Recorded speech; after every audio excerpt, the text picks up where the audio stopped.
Hello friends, welcome back to our channel. இன்றைக்கி நம்ம பார்க்க போகிற ரெசிபி ரொம்ப ஹெல்த்தியான ரெசிபி தான். ஈவினிங் என் பொண்ணு வந்தவுடனே பசிக்குதுன்னு சொன்னால், ஸோ வீட்டில் இருக்க பொருள்லாம் வச்சு சூப் பண்ணலான்ட்டு தான் க்ரீம் ஆஃப் மஷ்ரூம் சூப் தான் நம்ம இப்போ பார்க்க போகிறோம். வாங்க பார்க்கலாம். தேவையான பொருள் பார்த்தலாம். ஹாஃப் ஆனியன் கட் பண்ணி எடுத்து வச்சுருக்கேன். 2 பல்லு பூண்டு வந்து நல்லா கட் பண்ணி வச்சுருக்கேன் தூள் தூளாக. 3 கேஷ்யூவு, கொஞ்சம் broccoli, sweet corn, spring onion, salt, mushroom, butter கொஞ்சம் தாளிக்கிறதுக்கு, காரத்துக்கு வந்து பெப்பரு, அப்புறம் கார்ன்ஃப்ளவர் வந்து நம்ம மிக்ஸ் பண்ணி அந்த திக்னஸ்க்காக. ஸ்டவ் ஆன் பண்ணிவிட்டு கொஞ்சமாக பட்டர் ஆட் பண்ணிக்கலாம்.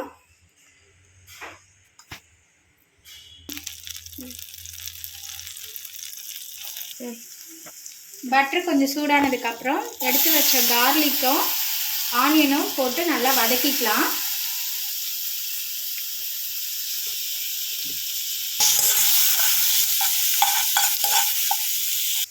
ஆனியனும் கார்லிக்கும் வதங்கிறதுக்குள்ளார நம்ம மஷ்ரூம் கட் பண்ணிக்கலாம்.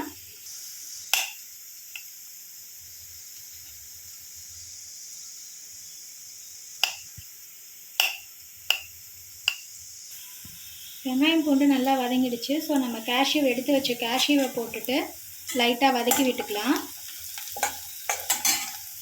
இப்போ கட் பண்ண மஷ்ரூமை வந்து நம்ம ஆட் பண்ணிக்கலாம்.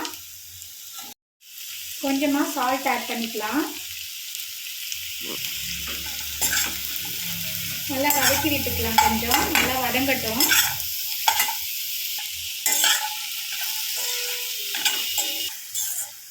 மஷ்ரூம் நல்லா வதங்கிடுச்சு. ஸோ நம்ம இப்போ அரைக்கிறதுக்கு கொஞ்சமாக மஷ்ரூம் எடுத்து ஜாரில் மாற்றிக்கலாம். இந்த கேஷ்யூலாம் வந்து அரைக்கிறதுனால நம்ம அதெல்லாம் எடுத்துக்கலாம்.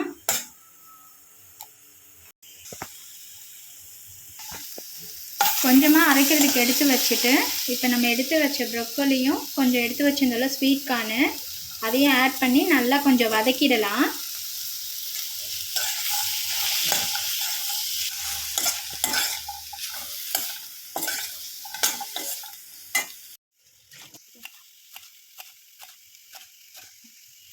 கொஞ்சமாக கார்ன்ஃப்ளவர் வந்து அரைக்கிறதுக்கு வந்து எடுத்துக்கலாம். கொஞ்சமாக சால்ட் ஆட் பண்ணிக்கலாம். கொஞ்சமாக பெப்பரும் ஆட் பண்ணிக்கலாம். இப்போது மிக்ஸ் பண்ணி விட்டுக்கலாம். நம்ம இதிலே வந்து அந்த ப்ரொக்கோலியும் ஸ்வீட் கார்னும் நல்லா வெந்துடும். கொஞ்சமாக வதக்கின அந்த மஷ்ரூம் இருக்குல்ல, அதில் வந்துட்டு கொஞ்சமாக கார்ன்ஃப்ளவர் மாவு எடுத்து வச்சதை போட்டுக்கலாம். அதே அளவு பாலும் கொஞ்சமாக காய்ச்சின பால் திக்காக இருக்குது ஆட் பண்ணி, தண்ணியும் கொஞ்சமாக ஆட் பண்ணிவிட்டு நல்லா நைஸாக அரைச்சி எடுத்துக்கலாம்.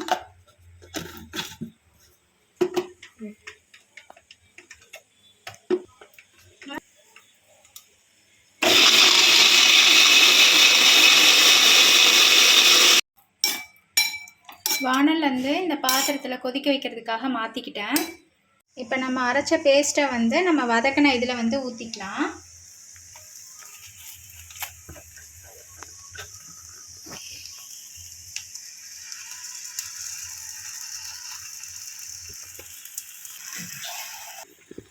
இதோட நமக்கு எவ்வளோ தண்ணி வேணுமோ அந்த அளவு நம்ம ஆட் பண்ணிக்கலாம். ஏன்னா இது நல்லா திக்காகும். நம்ம இந்த கிண்ணம் ஃபுல்லாக நம்ம தண்ணி ஆட் பண்ணாலும் நல்லா திக்காக இருக்கும் இந்த சூப்பு.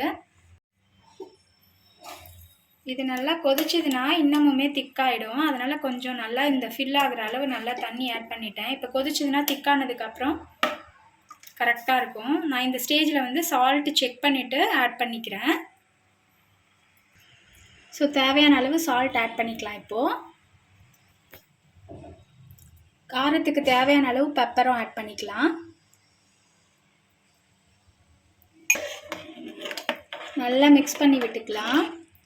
சூப்பரான க்ரீம் ஆஃப் மஷ்ரூம் சூப் வந்து ரெடி ஆகிடுச்சு. நீங்களும் இது மாதிரி கண்டிப்பாக ட்ரை பண்ணி பாருங்கள்.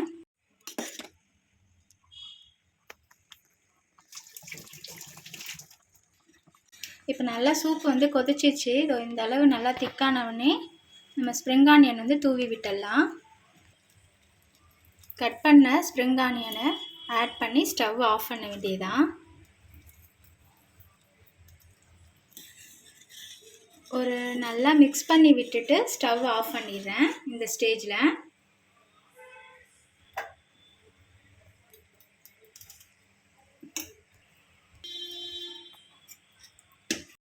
சூப்பர் சூப்பரான சூப் ரெடி ஆயிடுச்சு. அதை நம்ம வந்து ஒரு பவுலில் வந்து சர்வ் பண்ணிடலாம்.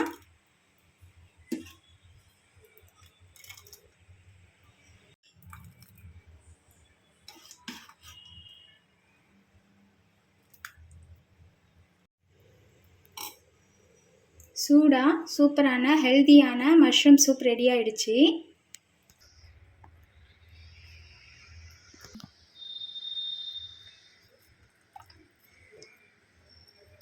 இதே மாதிரி கண்டிப்பாக உங்கள் வீட்டில் ட்ரை பண்ணி பாருங்கள். ட்ரை பண்ணி பார்த்துட்டு கமெண்ட் செக்ஷனில் சொல்லுங்கள் ஃப்ரெண்ட்ஸ்.